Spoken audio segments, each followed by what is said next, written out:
안녕하세요. 성복동 성당 보좌신부 신종태 라우렌시오 신부입니다. 이렇게 영상으로 또 인사를 드리려니까 너무 어색해요. 이번에 소공동체 1단계 교육을 실시하게 되었는데 제가 아직 소공동체에 대해서 너무 모르는 게 이제 많기 때문에 정말 공부를 열심히 하였습니다. 부족하지만 코로나로 인해서 비대면 강의를 제가 한번 준비를 해보았습니다. 좀 약간 형식적이고 딱딱한 그런 강의 내용일 수 있지만 정말 필요한 내용들이 많아요. 특히 이제 교회 공동체의 봉사자로 함께 하실 여러분들이 더 교회에 물들고 그리고 지역 공동체 안에서 교회에 물든 여러분들이 더 힘차게 헤엄치기 위한 방법들을 함께 나누려고 합니다. 교육은 총 2과로 이루어져 있습니다. 이제 본래 소공동체 교육이 이제 교구에서 복음화국에서 나온 책자로 4단계로 이루어져 있는데요.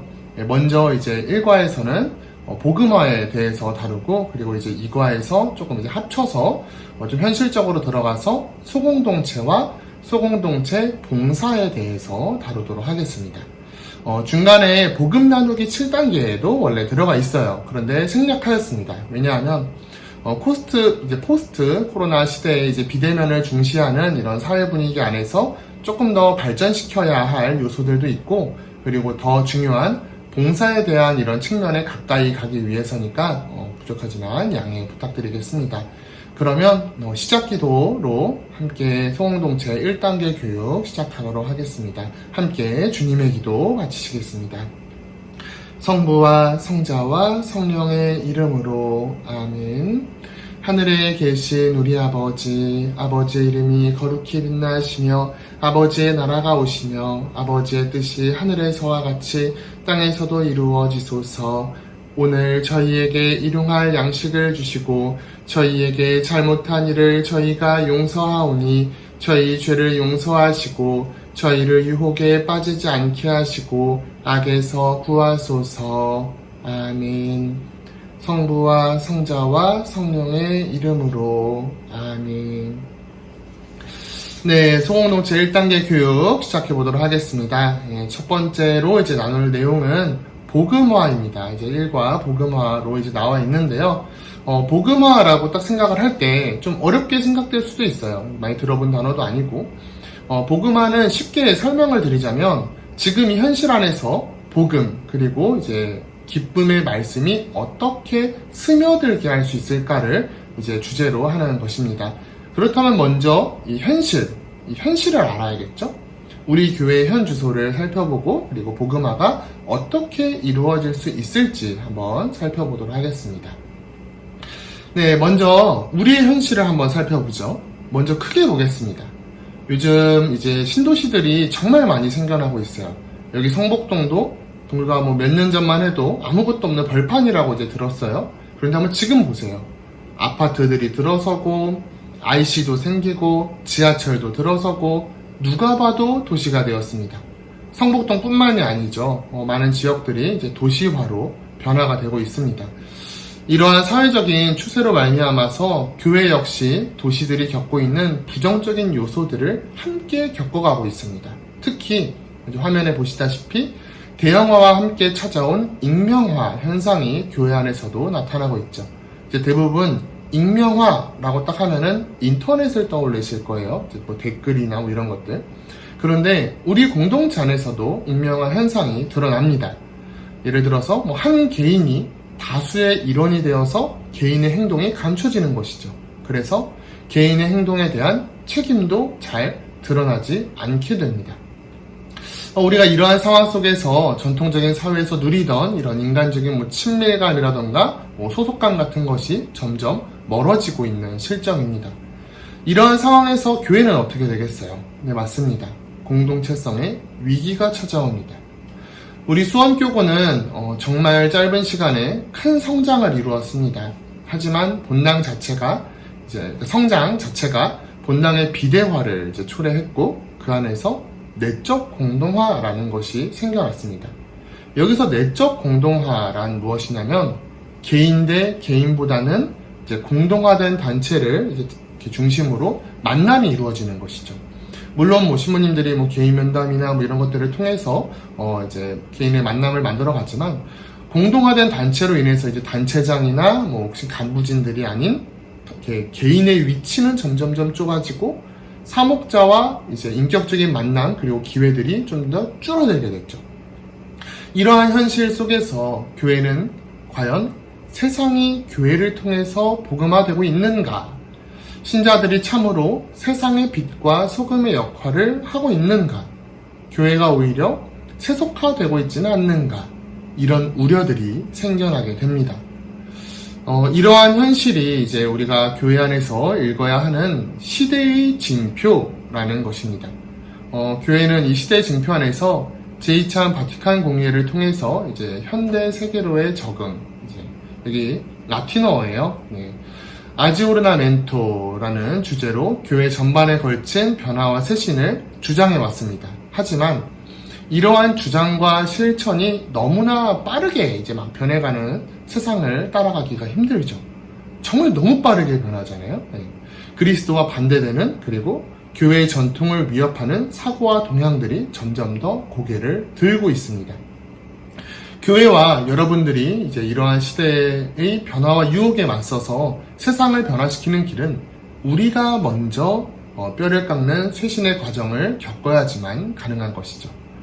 한번 우리 공동체, 이제 교회 공동체의 상황을 살펴보겠습니다. 크게 내적, 외적 상황으로 한번 나누어 보았어요. 교회 외적인 상황부터 한번 살펴보겠습니다. 화면에 크게 이제 4가지의 상황을 이제 띄워보겠습니다. 먼저 이제 전통적인 그리스도적 가치관이 붕괴되고 있다는 겁니다. 예수님과 악마가 팔씨름을 하고 있죠. 신이 어디 있느냐, 나 먹고 살기도 힘든데, 이런 주의들, 철학자 니체와 같은 주장과 같은 마인드들이 세상에 퍼지면서 교회를 위협하고 있습니다. 다음, 개인주의적 상황들이 더욱 많아지고 있다는 겁니다. 예를 들면 너무 많을 것 같아요. 심각한 저출산이라던가 양극화의 심화, 무한 경쟁 시대, 혈연, 지연 중심주의, 지역 이기주의와 같은 정말 많은 사회 현상들의 이런 공통된 특징이 오늘날 사회가 개인주의적으로 변화되고 있다는 것을 알려주고 있는 것이죠. 네, 세 번째, 이제 왼쪽 아래 화면을 보시면 돈이 펄럭이고 있어요. 우리가 이제 영적인 만족보다 현실적인 만족에 치우치고 있다는 겁니다. 물질 만능주의라던가 세속주의, 향락주의 등등 많이 있겠습니다.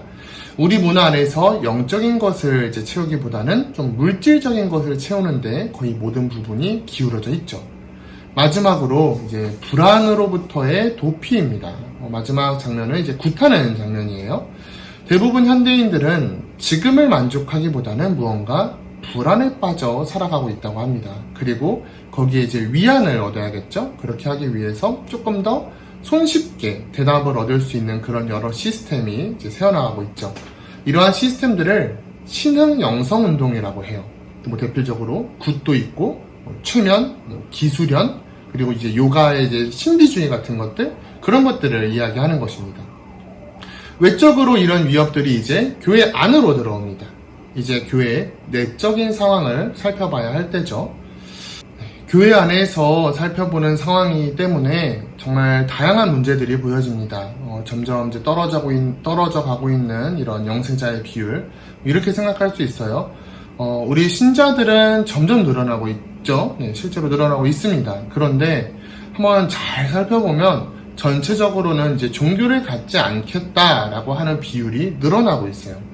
세례를 받는다고 해도 냉담의 비율이 점점 늘어나고 있습니다. 교회의 성장이 점점 이제 둔화되어 가고 있는 것이죠. 이는 다음에 이제 설명드릴 것과 똑같아요. 이게 맨 위에 적혀 있는 영성적 활기의 부족, 냉담률, 주일미사 참례, 판공성사 참여율, 교무금 책정률 모두 감소 추세에 있습니다. 본당에서 봉사나 신신단체에 이제 참여하는 비율도 급격히 줄어들고 있죠. 성당이 점점 활기를 잃어가는 것이 사실입니다. 그 안에서 또 문제는 세속화가 일어나고 있다는 겁니다. 제가 강론 때 많이 이야기했었죠. 봉사자들끼리의 세력 다툼, 특정 이익을 목적으로 하는 이런 약간 끼리끼리 문화 같은 거, 그리고 젊은 신자들은 연세 드신 신자들의 모임에 참여하지 못하고 신용세자들이나 냉담에서 돌아온 신자들이 공동체에 적응하지 못하는 이런 모습들도 젊은 신부인 저에게도 많이 보여지고 있습니다. 다음은 신앙 이기주의입니다. 이기주의는 무엇인지 여러분들 아마 잘 아실 거예요. 그런데 신앙 이기주의란 무엇인가?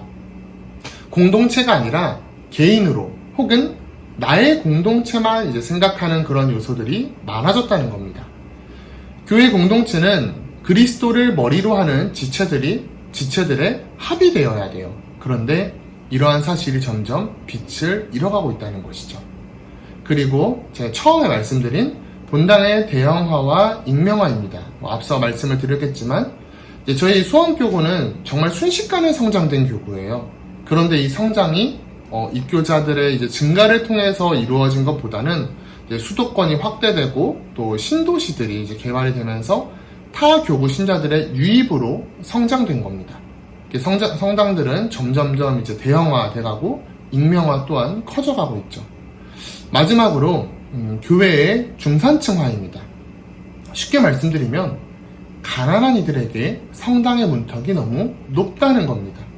한번 저희 분당 주차장이나 이런 것만 해보세요. 다 외제차들 다 차 한 대씩 끌고 다니잖아요. 주일에 돈을 벌러 나가야지 무슨 신앙생활이야. 나는 이런 것 올 그런 기회가 없어. 이것이 현실의 사람들이 생각보다 너무 많습니다. 그런데 우리는 무관심하다는 것이죠. 본당에서 가난이라는 그런 모습을 찾아보기가 점점 더 힘들어지는 것이 현실입니다. 자, 지금까지 제가 너무 부정적인 이야기만 했죠. 네, 그래서 많이 좀 피곤하시고, 교육이라고 해놓고는 심란한 마음만 이제 막 잔뜩 드렸는데, 지금부터 조금 희망적인 이야기를 해보겠습니다. 이제, 복음화에 대해서 한번 그것이 알고 싶다 살펴보겠습니다. 복음화란 무엇일까요? 자, 이제 복음화. 좀 어려웠기 때문에 우리가 찾기 쉬운 그런 성경에서 특히 복음화를 살펴보도록 하겠습니다.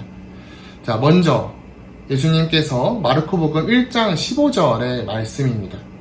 회개하고 복음을 믿어라 라고 선포를 하시죠. 그러면서 이사야 예언서의 두루마리를 회당에서 받아들고 말씀하십니다. 루카복음 4장 18절부터 19절까지의 이제 말씀입니다. 주님의 성령이 나에게 내리셨다. 주님께서 나에게 기름을 부어주시니 주님의 영이 내 위에 내리셨다. 주님께서 나를 보내시어 가난한 이들에게 기쁜 소식을 전하고 잡혀간 이들에게 해방을 선포하며 눈먼 이들을 다시 보게 하고 억압받는 이들을 해방시켜 내보내며 주님의 은혜로운 해를 선포하게 하셨다. 그리고 이어서 이제 구원을 주는 활동 21절을 통해서 오늘 이 성경 말씀이 너희가 듣는 가운데에서 이루어졌다 라고 말씀을 하십니다. 그리고 예수님께서는 당신의 말씀대로 실제로 묶여있고 눈먼 이들을 직접 만나셨죠. 세리였던 자케오가 새로운 그리스도인이 되었고 악령 들린 이가 예수님을 만나서 새 사람이 됩니다. 절름발이 나병 환자들, 중풍 환자들도 고쳐주셨죠. 자, 여기서 대충 복음화가 뭔지 혹시 감이 오시나요? 자, 화면에 나와 있듯이 이렇게 예수님께서 행하신 대로 하느님의 사랑이 세상 모든 사람들, 특히 소외받고 억눌린 사람들에게까지 전해지도록 하는 모든 것이 복음서에서 말하는 진정한 복음화인 것입니다. 자, 여러분들, 복음, 딱 이런 말이죠. 복음. 매 미사 때 들으시는 이 복음이 과연 무슨 뜻일까요? 복되다 할 때 이 복, 그리고 말하는 음성할 때 이 두 한자가 합쳐져서 복음이 되는 겁니다. 다시 말해서 복음은 기쁜 소식이라는 것이죠. 더 나아가서 복음화는 이제 화면에 나와 있듯이 복음을 통해서 기쁨이 넘치게 되는 것, 기쁨과 희망이 넘치게 되는 것이라고 할 수 있습니다. 예수님의 참된 사랑 안에서 내 삶과 가정, 내 이웃과 나라가 복음을 통해서 기쁨이 넘치게 되는 것이 바로 우리가 이뤄야 할 복음화의 목표인 것입니다.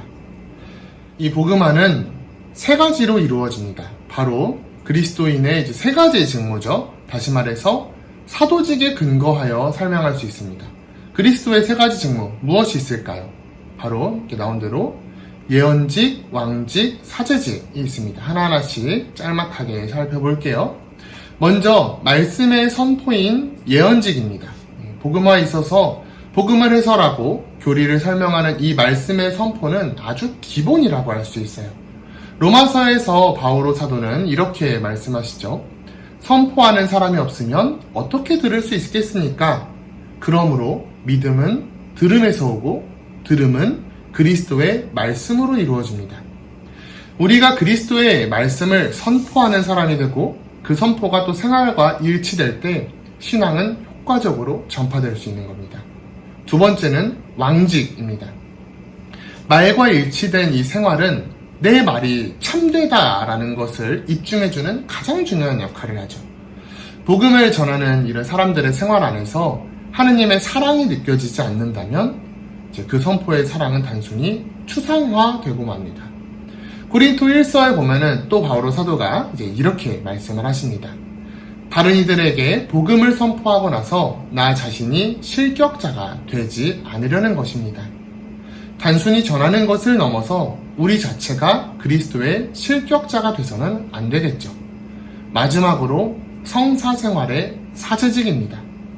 성사는 은총을 통해서 복음적 삶을 더욱 풍부하게 합니다. 그리고 우리를 초자연적 생명으로 인도하죠.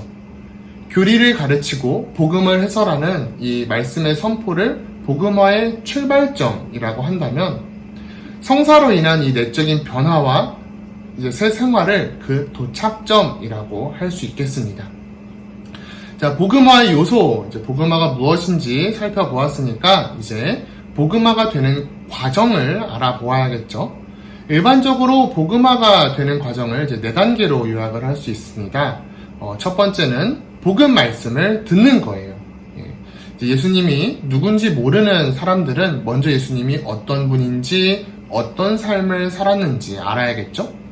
그래야 예수님에 대해서 한 번이라도 더 생각해 볼 수 있고 복음, 예수님께서 외치신 기쁜 소식을 이해할 수 있습니다. 이렇게 교회에 입문하려는 이 예비 신자들은 복음을 받아들이기 위한 준비를 해야 하죠. 그리고 이 말씀을 통해서 계속해서 듣고 또 묵상함으로써 이웃에게 복음을 실천해 나가는 과정을 밟는 것입니다.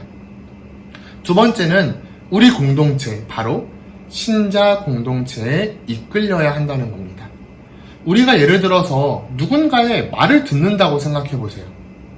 무작정 그냥 막 말만 듣고 받아들이기보다 스스로 느끼고 또 체험한 것을 더 먼저 쉽게 이제 받아들입니다.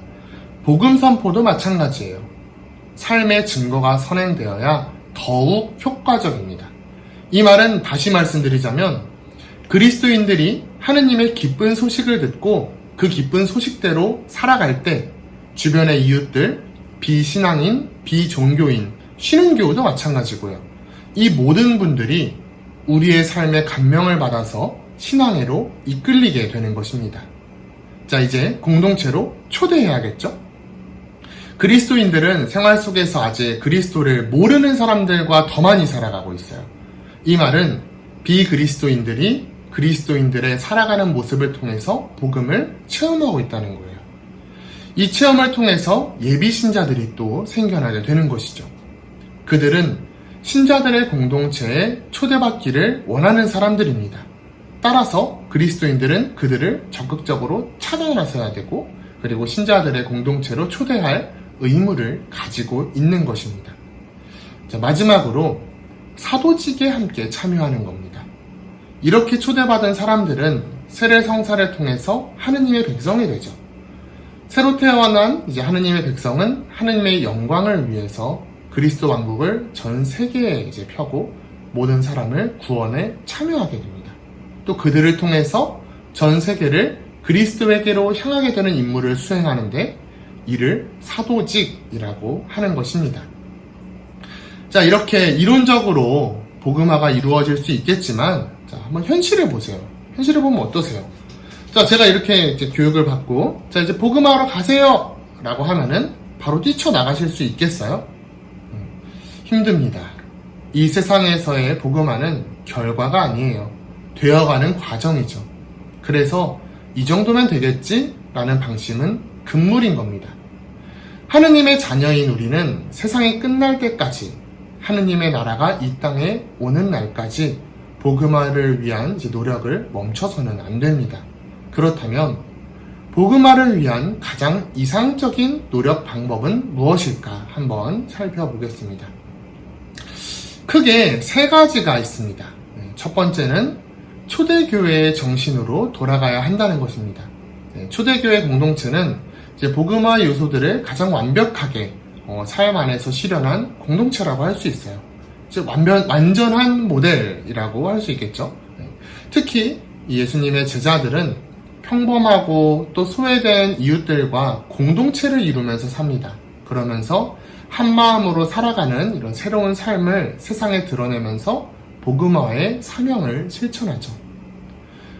함께 모여서 또 그리스도의 말씀과 빵을 서로 나누면서 이웃에게 그리스도의 사랑을 실천합니다. 또 집집마다 돌아가면서 모임을 가졌고 가진 것을 한 형제처럼 나누었습니다. 이렇게 이 교회가 2000년을 유지했어요. 공동체의 친교적 삶이 가장 큰 이유입니다. 두 번째, 이렇게 아래 보시면 성찬의 삶입니다. 복음화를 이루기 위해서는 성찬의 삶이 바탕되어야 합니다. 바로 성체성사의 삶을 우리가 살아가는 거예요. 성체성사, 미사 때 늘 함께 하시는 거죠. 그리스도의 사랑이 절정에 달한 구원의 사건입니다. 우리를 그리스도의 사랑 안에서 이제 용해되어서 변화되도록 촉구하는 새로운 만남이자 생명의 축제죠. 이 신비를 삶 속에서 잘 드러낼 수 있도록 해야 합니다. 이 방법 중에 가장 좋은 방법이 소공동체를 통한 방법입니다. 왜냐하면 소공동체는 이제 복음적 바탕 위에서 이웃과 인격적인 사귐과 나눔을 이렇게 가능하게 하기 때문이죠.